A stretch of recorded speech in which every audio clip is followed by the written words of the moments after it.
verse 4. Amen.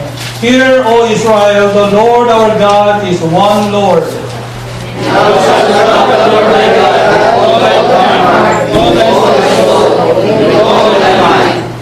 And these words which I command thee this day shall be in thine heart. And thou shalt make straight and diligently thy children, and shalt talk of them in the houses of thine house, and when thou goest by the way, and when thou liest down, and when thou risest up. And thou shalt bind them for a sign upon thine hand, and they shall be as a frontlet between thine eyes. And thou shalt write them around the posts of thy house and on thy gates. And it shall be, when the Lord thy God shall have brought thee into the land which he sware unto thy fathers, to Abraham, to Isaac, and to Jacob, to give thee great and goodly cities, which thou buildest not. And houses full of good things which thou buildest not, and building which thou buildest not, finding thy soul cities which thou buildest not, when thou shalt have taken and behold. Then beware lest thou forget the Lord, which brought thee forth out of the land of Egypt, from the house of bondage. Thou shalt fear the Lord thy God, and serve him, and shalt swear by his name. Together. Ye shall not go after other gods, of the gods of the people which are round about you. Let's pray. Lord, thank you for giving us a family, giving us home, so we can put our hearts together to worship you. Lord, even though many of us, we have the families are behind in the Philippines, but help us to pray for them, help us to lead them to the Lord so they can have their salvation. And when they return, they can have a spiritual family in one piece. Lord, please help us to have always remember that the home is before the government. The home is before every institution of the human being. Please help us to keep it safe and spiritually, so we can learn how to become a good parents today from the message, and help us to be there. And Lord, give me the wisdom so I can preach your word effectively. And I pray in Jesus' name. Amen. Thank you. Please be seated.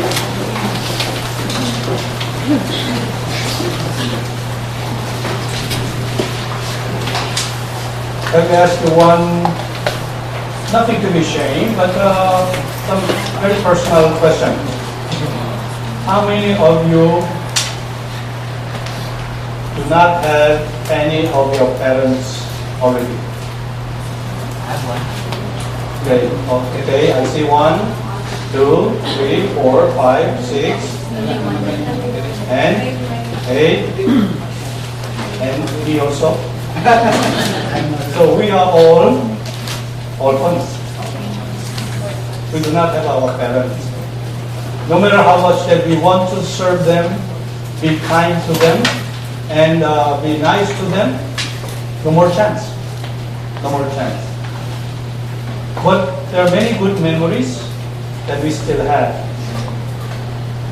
Sometimes we don't agree with their discipline, with their rebuke, and with their punishment, but still we remember them as our parents. Right? And if beside those people who raise their hands, that means you still have your parents. Either one parent or two parents, you still have a parent. And at the same time, many of us already are parents. So in the Bible, it is very important, even out of the 10 Commandments, God emphasized respect, honor your parents. Amen. That much, the parents, whether they are good to you or not, right? According to your own understanding, God always places parents very importantly. So we really need to understand the roles of our parents and the responsibility of our parents and the importance of our parents. And remember, if you have learned a very good example from your parents, then you have to transfer those good things to your own children. That is the roles of our parents at this So today, the title is The Blessings of Parents. When we talk about the blessings of our parents means, there are two kinds of blessings. One blessing is a blessing coming from God to the parents. And the second blessing is the blessings that the parents receive, that how much they can transfer or inherit to their own children. So the blessings that parents can give it to their children. So one is receiving blessing, the other one is giving blessing. So it is very important to understand that there is two kinds of blessing. If you have already received the blessings from God, but do not forget, do not waste that blessings that you receive, but you have to give it to your own children. That is why God is telling us from the text that we read today, God is commanding us, train your children with my commandments. So from the verse 4 to 14, the first part, verse 4 up to 9, is exactly what Jesus is telling to the parents. This is how I want you to train your children. That is a direct command of God, coming from God to the parents. And the verse 10 and 11, if you have trained your children that way, now God is speaking to the parents. Many of us are already a parent. God is speaking to the parents. If you train your children that way, this is my promise of a blessing. Not only to you, but also to your children. So remember, the first part is instruction or command from God, how to train your children. The second part is, when you do that, this is my promise of blessing. And the last part is verse 12 to 14 is, God is still warning us, warning to the parents, stay on the faith. Do not leave or do not follow other gods. And that is a warning. So remember, when we are listening to the Word of God this morning, from this text, first part is a command to train your children, and the second part is to a blessing that God promised to give, and third, God is still knows that we are weak human beings, so He's giving us a warning. Don't shake. Stay in the same faith. And that is what God is teaching us. So, simply in two words or two sentences, you can say, God is telling to the parents, to all of us, most of us, build right your family. Okay? Build right. And the second part is, teach right your children. Then the blessing, the promised blessing will be ours. Amen. We already know that one of the most popular verses from the Proverbs regarding how to train the children. Proverbs chapter 22 verse 6, it says, Amen. Train up a child in the way he should go, and when he is old, he will not depart from it. And that is exactly what God is telling the parents, how to train your own children. Then God promised the blessings will be ours. But not only in Korea, also in Philippines, in America, everywhere, many parents are missing the point. Many parents are teaching their children. They say they are sacrificing, and they're sacrificing their life for their children, and they're investing upon their children. So the parents are saying how much they are doing their best. But many parents are missing the point. They are not teaching them the right way to live, but they're teaching them how to make living, to earn money and to eat. to make money and to eat is important. But what is more important is to teaching them how to live right. That is what God is telling us. Because most of the children are observing how the parents are teaching them, how parents are living. So the children are learning from their observation. So when parents are missing the point, they are not teaching how to live right, but just simply how to earn money and to live, eat food, and the children are not learning from the parents. And that is why many of the children in Korea or in the Philippines, and they just learn and follow what they learn from their parents and do it and round, and this we call it vicious cycle of the life. So it is many of my former members' family children that I met who used to be in their teenagers and now becoming in early 20s, and some of them are complaining.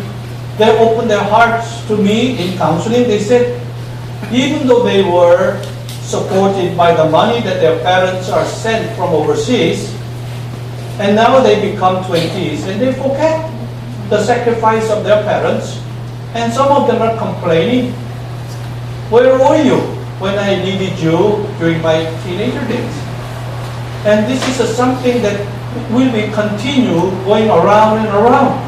So it is very important to remember to train not how to make money only, but also how to live right and build the family right. So it is very important to know the roles and the responsibilities of our parents, and so we can build a house right. When the parents are giving their life for their children, they can enjoy two kinds of a joy. The first joy, we call it joy for the future, and the second one is a joy for the present.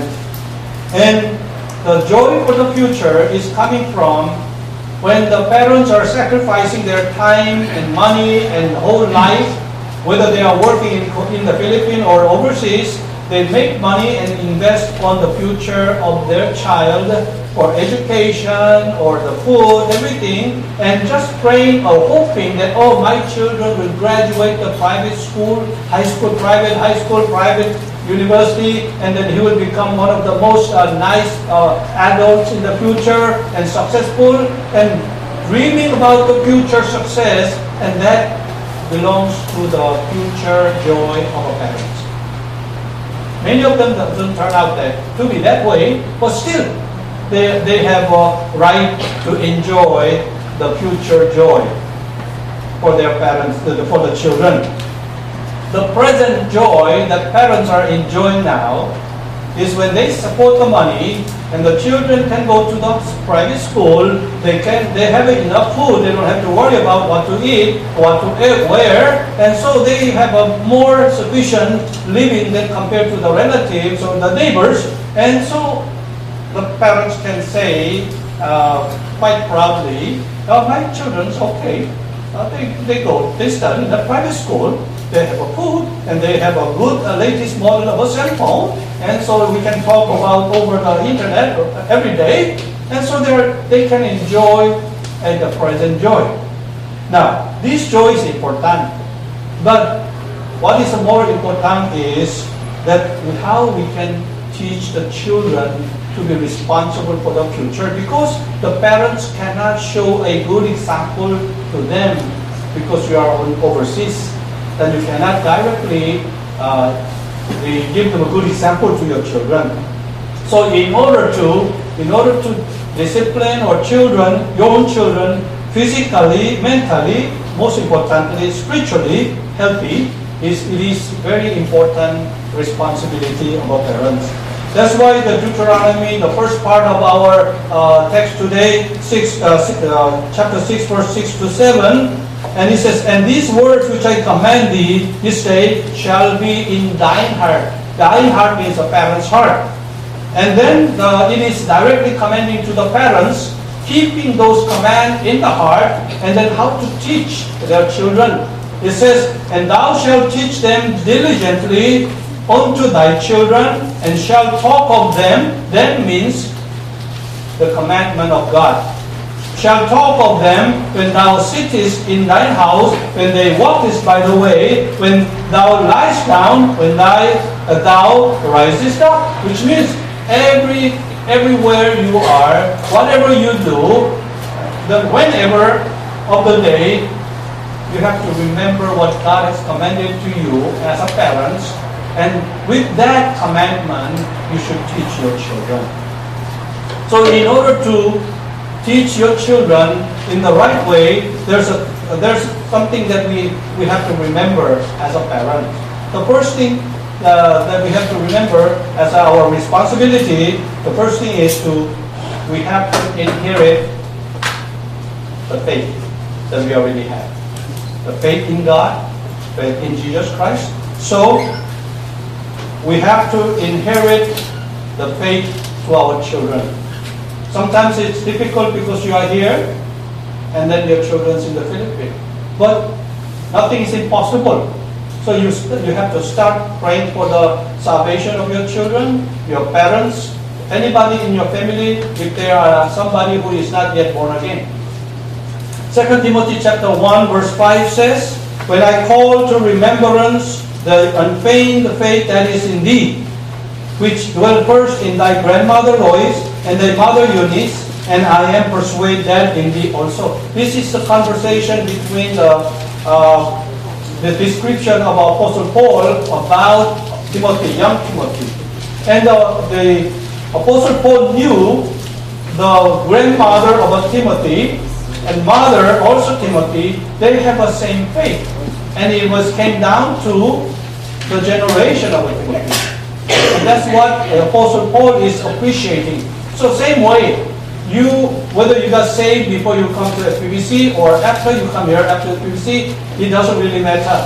But what is important that you have to let your children to inherit the same faith that you already have. That is the parents' responsibility. And in order to give this inheritance of a faith to your children, the best things, there's a few tips. The first one, you have to find a way that children knows that you are reading the Bible every day. Amen. Right. If you are living together, they will see. You don't have to tell them that you are reading the Bible because they will see you. But if you are away from them, still you have to find a way that you are reading the Bible every day, regularly, rather than telling them to read every day. And when they see that you are reading the Bible every day, very, very important, very good, very effective way of training your child. Second way to inherit the faith that you have to your children, find the books for your children, and place near to the children, and then help them to read those books, including the Bible, some of the textbook, or some of the study books regarding the faith or the Bible. So they will also increase their faith. Amen. Right. And most importantly, show your children a good example as a believing and the parents in faith. Amen. And if show you a good way of conversation, if you show your children good conversation, good behavior, and good the way of life, and they observe. Even though they may be far away at this moment, but you will not be always away. That you will be going there, and during your working in Korea, you can still use the facility of the internet, conversation, and you can show them a good example to them. That one of the missionaries who are giving his short testimony about his father, and he said I still remember my father who passed away a long time ago. During my childhood, whenever I wake up from my bed, I always see my father on his knee praying. Okay? That is one of the examples. And then, if you can show him or children reading the Bible and praying, and they will learn it from you. And the second thing that we have to train children is train your children to have a sense of a responsibility. Sense of a responsibility. As the children, when the children are very young, they behave irresponsibly, and the people will not complain. But when you become a teenager, and 20s and 30s, and even get married, but if you still cannot become a responsible person, then you will be isolated, or your children will be isolated. Let's say there is a mother who are very well known and to be a good mother from outside. And he is always taking care of his children. Before they go to school, she wakes up early and prepare food and prepare all those the textbook for the children to go carry home and everything, lunch boxes. After coming back, then she take care of and help the children to do the homework and everything that regarding the children. The mother is so good, and that she's taking care of everything for the child. And she is known to be a good mother in taking care of the household, the work.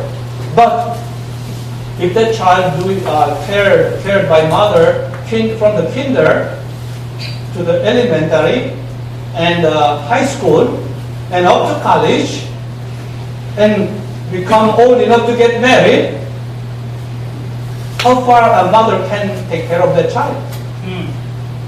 And that's already too late. If the mother will become that good and that make the child so irresponsible because he does not know what to do by himself, then later on, that man or woman, after they become one of the society person, and then realize that he is isolated because nobody recognizes him responsible person. And can we say that mother a good mother or destructive mother? This is very important. So when you see that your child is in need of help, of course it's good to help your child. But if that things that your child can do alone, you have to stand apart and just help him to do his own work. So that is one way to help or train your child to be responsible, rather than helping every single things by yourself as a parent. And that is very you cannot train your child to become a responsible person. Third way that parents can do is to give the sense of confidence. Sense of confidence. Now I don't know how I can interpret everything that you want to do something and then I invite you to do and you don't. For example, I met some people and invite them to the church and they said, yes, I will go there. But when he said I will go to the church on Sunday, he already has an appointment on Sunday and he knows that he will not come. But he said, yes, I will be there. Why? Because he's too shy to say no. He's too shy to say that I cannot go. And that is that he is not confident. I'm not saying that you can make an appointment as a Christian on Sunday and do not come to church, but that unbeliever, he already have an appointment, but he should say to me, sorry that I have an appointment already, so I will go next Sunday. Amen. But he does not say that because he in his blood, and many of the people say, I do not want to disappoint him. So even though I'm telling a lie, I will say, yes, I will go. And that is lacking the confidence himself. And then you cannot teach the children that way because he will be same as you are. So it is very important to give him the confidence. For example, when you look at the weak point of the children and always, why can you not do this? Why can you not do this? And then that children cannot be confident child. But when you also see another good point or strong point, and then you give a compliment, oh, you are doing this very well, and you do this very well, then that person eventually grow more confident person, and their weak point can be minimized because of the strong point that he is growing. And whether somebody is very competent in doing many things, as a parent, is much better for your children to give them a sense of confidence to look at their positive and on the better ability side, able side, and then the weak point. So if you can give them a confidence, more and more that child will be more confident among the friends and grow up to be a society man, and that he will be confident in the company also, in his work. So that is a parent's responsibility to give them a sense of confidence. And also, like I said far ago, as a parent, you really have to give a good example as a mother or as a father. I remember in my cases it wasn't that much, but I have seen many people, even among my neighborhoods, that parents who are telling children, cigarette is bad for you, don't smoke. But he is always sending the boy errand to the side store to buy a cigarette. And then bring it, it's not for you, it's for me. And he's contradicting himself. He tells the cigarette is bad for the body, health, and then he is telling the boy not to smoke. And then he's sending him an errand to buy the cigarette. And then this little boy, in his hand, he's always holding the cigarette. And when he has an extra money, out of curiosity, why my father is always trying to smoke? I will try it. And that makes him the same way smoker. And that is a bad example.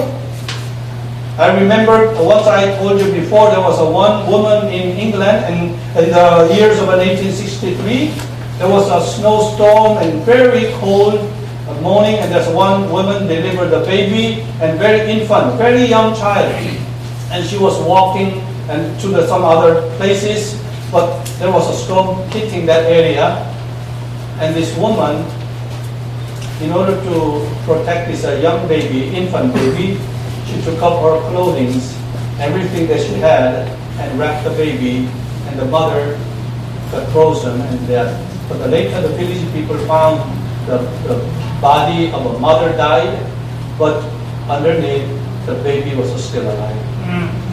And 62 years later, that baby grew up and became a prime minister of England, and his name was Lloyd George. And one good example of a mother sacrificing. And I'm sure that many people, many mothers will follow that examples, not killing themselves intentionally, but the sacrifice is always there for their children. Of course, there are sometimes bad examples from the parents. And there's one case is that, for example, one child went to the school and have a very satisfactory grade. And then at the end of the semester, and that she's happy to bring the grade paper to the parent. Daddy, look at this. I have a whole A except one. And rather than complimenting, oh, great, you did very well. But the father said, what happened to this mathematics? You have a B. I heard that your friend is all A. Why not you? And this child is very angry because she was expecting some good word, encouraging word. But the father was not giving that expectation. So one more semester, she tried really hard, and finally she got all straight A. And now this time for sure that she's expecting the father's a good compliment. Father, here, I got it all, A. Oh, sure, you got it all. Looks like your friends in your class are not so smart because you become the number one. This kind of personality They're sick person, sick person. We as a parent, we should be able to see the good point and strong point rather than the weak point. Same thing in our church, because this is a spiritual family.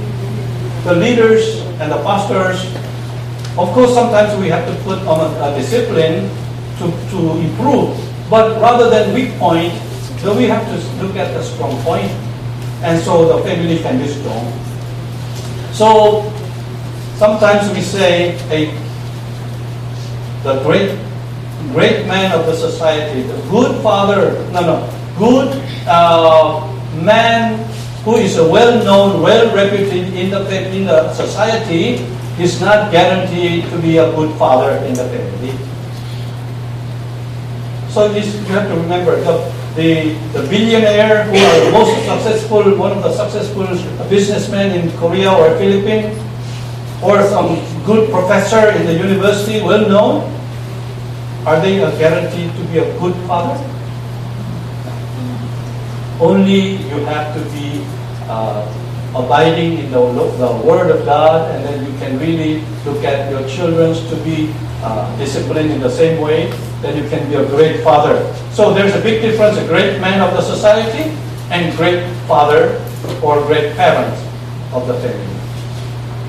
So if the parents are not giving any compliments, never can give a compliment, many of them, we can say they are sick.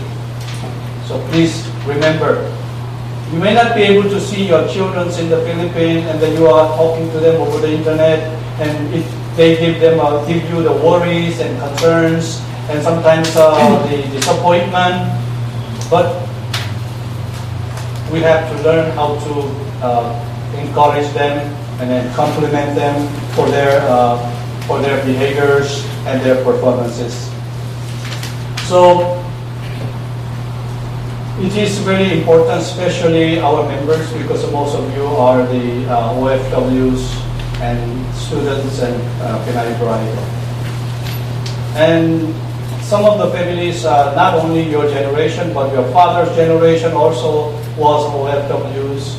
And I have met 3 generations in a row that they have been OFWs. And I've been to their house. And some of them are very proud. And they say, I built this house because I worked in Saudi when I was in 30s. And now it's your turn to go overseas and then make some more money and so support us because I supported you. And this will just go and continue and continue. And there is no future. Not only in that family, but also in the whole nation of the Philippines. Because there is no future improvement. It will just continue. So somebody has to break these vicious cycles. And who can do that? Only Bible-believing and practicing church members. They can initiate. They can do it. If every year the government is reporting that there's more chances of job in overseas, they're sending more Filipino young people to overseas, and the politicians they're very proud of doing that. But if they continue doing this, you know what? The side effect that the Filipinos will face. The first thing, not everybody, but big percentage separated husband and wife. Second, deserted children from the broken family. Some young 20s, they break up, but they already have 1 or 2 children, but nobody's responsible. The third, lots of single parents. And another thing is very young Lolo and Lola. In 30s, late 30s, already they become Lolos and Lolas. And sometimes they celebrate. I don't know what they are celebrating for. Because they cannot work anymore because of the young infant in the family. So if you as a parent, if you teach your children how to make money and live, then they cannot build the right house, right family. you're not teaching. I'm not saying what you're doing is wrong, but while you're doing that, you also need to pray to God for the wisdom so you can teach your children in the right way so they can build the house, the family in the right way. And as I very often say, while you are blessed to work in overseas, you must have a plan. You must set a plan. After you finish the contract, you go and do something according to your plan so you will stay with your children. If you do not have a plan, after you go back, they will continue to kick you to go to another country. Amen. Because they consider you as a walking ATM. Amen. You know what ATM is? If you push the card, that machine will spit the money out. And they think that you are ATM. And so, if you do not have a plan while you're working in overseas for 5 years or 10 years, and even small sari-sari store to make living and be with the children, and it will be very difficult that they will just kick you out again, go another country. If not Korea, Taiwan, Dubai, or Saudi. This is the reality. What is your first priority? Teach them the right way to build the house, to build the family in the right way, or to make living, or to earn money. What is your approach? So you really have to build a plan. Set a plan when you go home. Amen. So let's open the Galatians chapter 6, verse 7 and 9.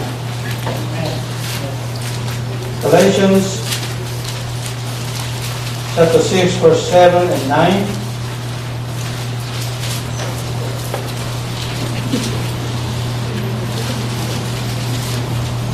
We will read all together in one voice.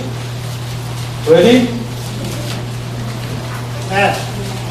Okay, ready, go. Be not deceived, God is not mocked, for whatsoever a man soweth, that shall he also reap. For he that soweth to his flesh shall of the flesh reap corruption, but he that soweth to the Spirit shall of the Spirit reap life everlasting. And let us not be weary in well-doing, for in due season we shall reap, if we faint not. There's two kinds of parents here we can see.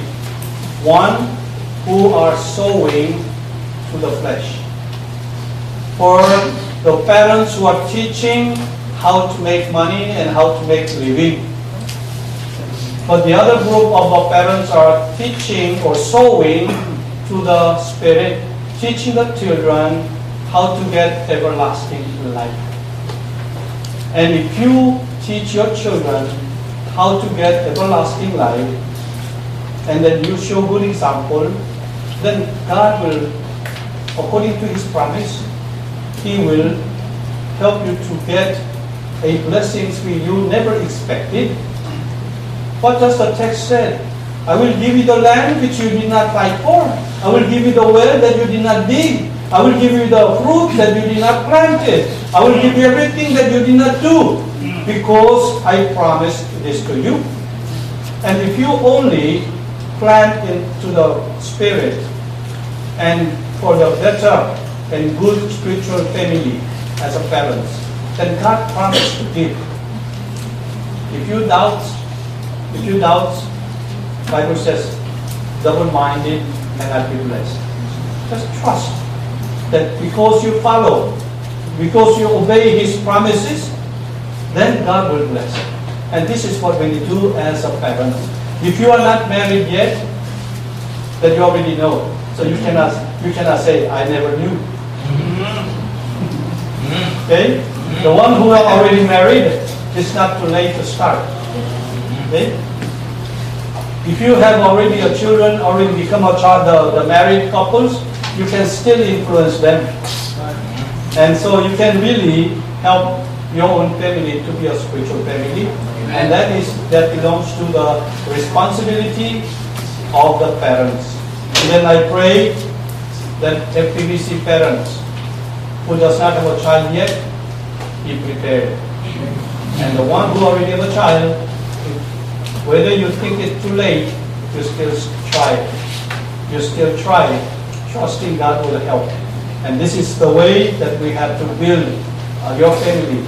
And that's why the blessings of parents means the blessings that you already received from God. Do not lose it. Give it to your children. Amen. And so that is a two-way. Two-way that you receiving blessing and giving blessing to your children. That is the responsibility of a parent. Amen. Let's pray.